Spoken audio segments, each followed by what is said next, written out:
There's nothing new here, y'all.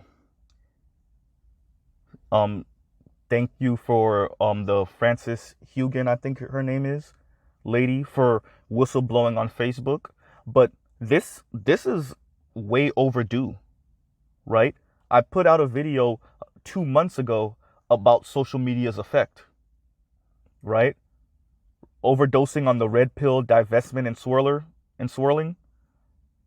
That's what I was speaking about. Social media's effect on the national, cultural, international conversations that we're having, right? Intraracial and interracial conversations that we're having, political, social, and economic conversations that we're having, even our intimate conversations, and how social media has affected that. Some good, some positive, and some bad, and some negative, right? This is not limited to just Facebook and its subsidiaries, Instagram, WhatsApp, I think Snapchat also. When Tristan Harris put out the documentary Social Dilemma, he used to work for Google, right? Jason Lanier spoke about how this is going to affect the mind, right?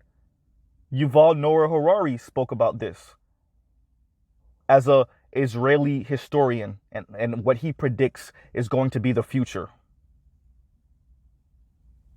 No one is immune from the effects of social media being able to predict your next move based off of thousands, if not millions, of people that made the same move before you and then made the next move that you're inevitably going to take. So, no, these people aren't in your mind, not yet, but you are predictable. And like I said in my previous video about this subject, you are hackable. We have to get out of the idea that human beings are this mysterious, and what you think and what you feel is this mysterious thing that no one can figure out. That was true for maybe thousands of years, tens of thousands of years. It's no longer true, and it's becoming less and less true as time goes on. Social media has its positive effects. Many of us have reconnected with old high school friends. We keep in touch with our family members and our loved ones, right? Many of us have used social media for its positive benefits, right? But there are also negatives, which is entering the echo chamber and staying in that echo chamber to regurgitate the same talking points and worldview to each other over and over again, get each other amped up and angry, and then go out in the world with that anger and that rage, right? This is the time we're living in. Social media exists in an amoral society that's more profitable by overlooking all the negatives that come with these things for a profit, right?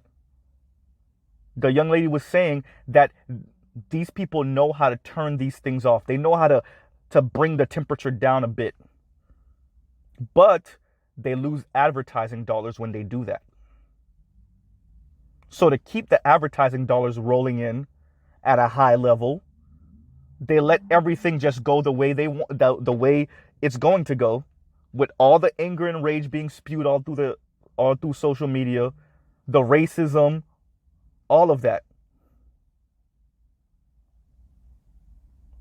just for ad revenue dollars and investors.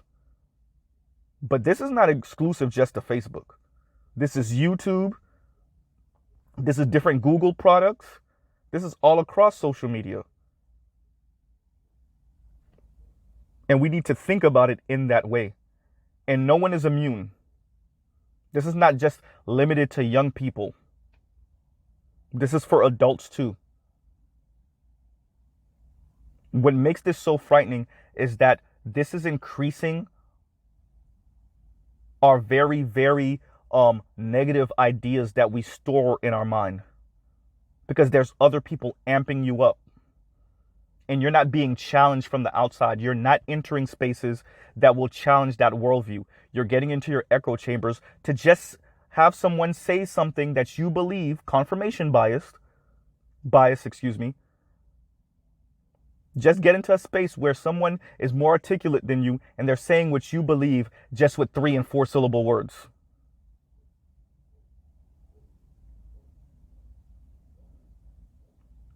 Many of these people don't have facts on their side. They don't have history on their side. They don't have the social mores on their side. All they know is this little weird tinfoil hat conspiracy theory thing they believe. And you enter that space also believing the same thing, and y'all just regurgitate the same talking points to each other. We see it all over social media. We see it in the black space. We see the insanity that some other black people believe and how they speak.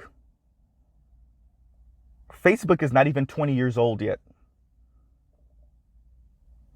Social media on this particular level, post AOL, it's barely 20 plus years old. We're talking about 2 decades. And look at where we are already. There was damn near a genocide in Myanmar because of how this thing can easily be manipulated by powerful, influential people to garner the requisite support for heinous acts. Right? The Hegelian dialectic, I think it's called. Problem, reaction, solution. These things were very predictable. And I want to stress that no one is immune from this. No one is immune from this. And it's a positive thing that this lady came out, Miss Francis came out to put this out here, to let us know how Facebook knows. And what she was saying was Facebook did its internal research and they can see how this thing was affecting people, including young women. They can see how it was, and they decided to look the other way because slowing this thing down, getting rid of some of these different users on Facebook would lower their ad revenue dollars. So they decided, no, we're just going to leave it the way it is. So Facebook and its other subsidiaries shutting down for a day or so, that was just a distraction. And as black people, we should be extremely, extremely vigilant on what we ingest, how we ingest it, and how others around us are taking in social media, are taking in media in general, right? So I want us to think about these things differently.